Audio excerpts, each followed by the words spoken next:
Hands up! Gun down!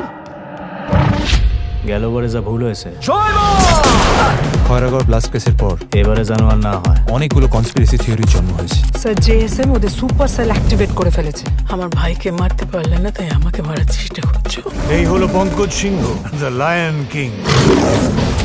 শুধুই কি ওনাকে মারতে চেয়েছিল নাকি তার সাথে সাথে অন্য কাউকে? মাননীয় প্রধানমন্ত্রী সুলতানা রহমান, আমাদের দেশের মানুষ আমায় মারবে না। মনে হইতেছে না সমস্ত প্ল্যানিং বাংলাদেশের মাটিতে। তবে করছে কে? রাতে ঘুমাও না। আপনার ওই দুইটা চোখ ঘুমোতে দেয় কই?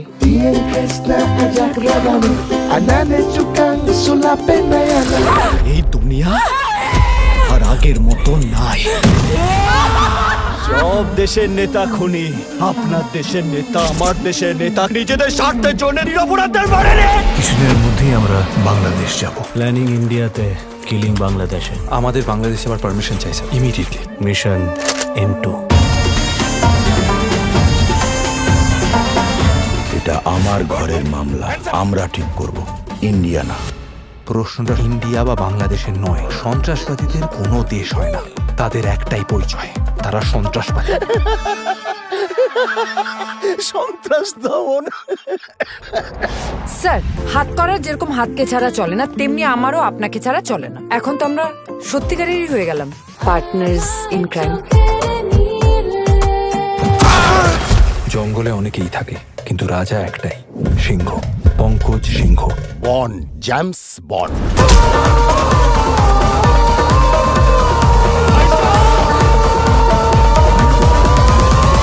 তুমি ধ্বংস করতে পারো স্মৃতিসৌধ, অস্বীকার করতে পারো সম্পর্ককে, কিন্তু ইতিহাসকে মুছে ফেলা যায় না।